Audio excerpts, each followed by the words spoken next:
Hello, my sweets. Welcome back. Today, I'm here to share with you all how we make our festive food, kpokpoi, popularly known as quickly, and it is enjoyed with palm nut soup. So I'm going to begin by making my palm nut soup, and I always like to dissolve my palm fruits, set it aside so that anything that I do not want to be enjoying as part of my palm nut soup will settle on the bottom. To a pot, I added in 1 large tomato, onion, and a habanero pepper, and I just poured in my palm cream. And as you can see, the stuff on the bottom is what I do not want, because at times it make it seem like you're eating sand if you do not do this. So we'll get rid of this and add enough water, cover it up, and allow it cook until our veggies are nice and tender. While that is going on, I have some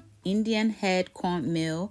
We're using about a cup. To that, we'll add some water, and we just want to moisten this up. We want it to kind of look like breadcrumbs. At the same time, we want to add enough water to be able to cook this cornmeal. If you try steaming this while dry, good luck, because it'll never cook. And when you squeeze it, it should hold itself, but it should crumble like this, meaning you have the right texture. Okay, I added about 2 to 3 tablespoons. We'll now put it through a strainer or a colander, because we do not want any lumps in it at all, and set it aside. Today's special twos goes to Gladys Dodu and Dine with Sianoki. Thank you for always watching and engaging in my videos. Now I'll cut up some onion and also 1 okra. That is all you need. So I'm using 1 cup of cornmeal and 1 okra, okay?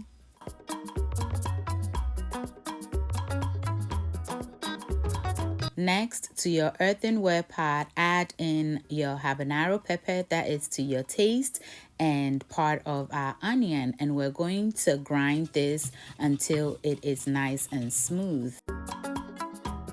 I'll then add in about a teaspoon of garlic ginger paste and grind it until it is well combined.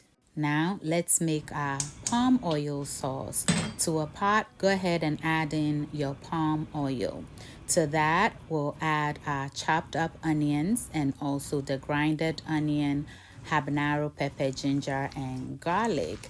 And I season it with some of my all-purpose seasoning, shrimp powder, and salt to taste. Stir everything together and allow it cook for about 5 minutes. So when it looks like this, it is ready. We're going to go ahead and set it aside. You want to get everything together before you begin making your quickly.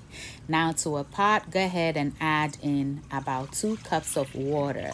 To that, our okra, and we'll cover and bring it to a boil. We'll then go ahead and place our steaming basket over it and line it with a cheesecloth, and we'll spread our moistened cornmeal in it. Cover it up and allow it cook until your okra is ready. So I'll get out the okra into our grinding pot, place our quickly back on top, and allow it to continue cooking while I go ahead to grind the okra. In the olden days, they did this to help it go through the sift easily.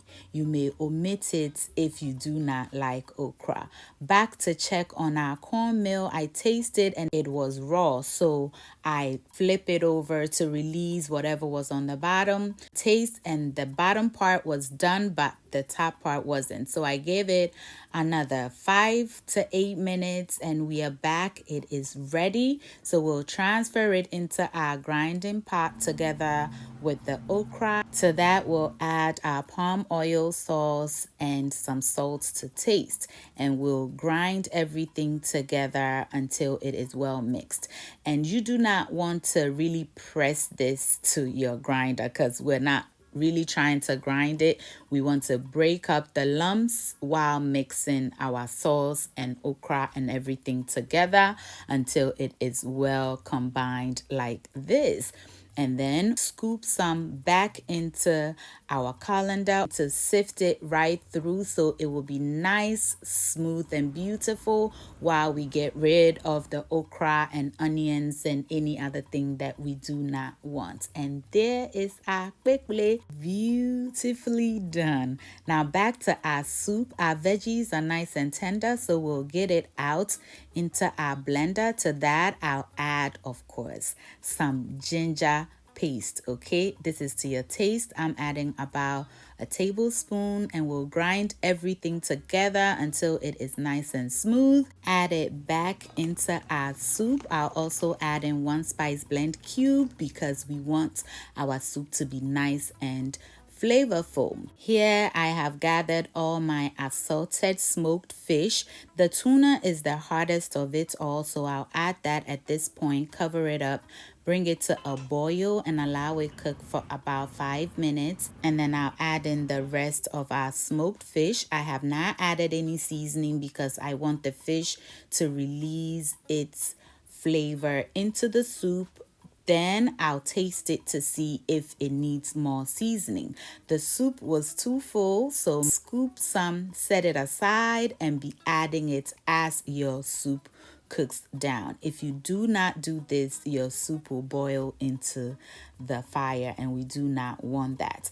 At this point, I season it with some of our all-purpose seasoning and salt to taste, and it was just right. Here you see me adding some of the soup back in, which is what I've been doing little by little as the soup cooks down, and we allowed it to simmer for about 10 more minutes, and then we added in some more hot peppers and basil for the fragrance and also flavor. Allow it simmer for about 5 minutes and our soup is ready. Now all that is left is for us to serve our kpokpoe and enjoy. They usually compact it into like a big tray, klempe or whatever, but this is what I have, so I used it to serve it beautifully. You can also enjoy it right in your earthenware pot. I am wishing everybody a happy Homowo season. If you're in Ghana enjoying the Homowo, enjoy it for us because we are over here enjoying it too. All are invited to enjoy my festival food with me. If you've enjoyed me until now, I do want to thank you so very much. Why not let me know where you're watching from, and I'll give you a special too in our next recipe. Until I see you in the next one, stay safe, keep loving each other, and remember that the love of God and family is life's greatest blessing. And guys, ke onamini ochemi sweet mahabotu. Bye y'all.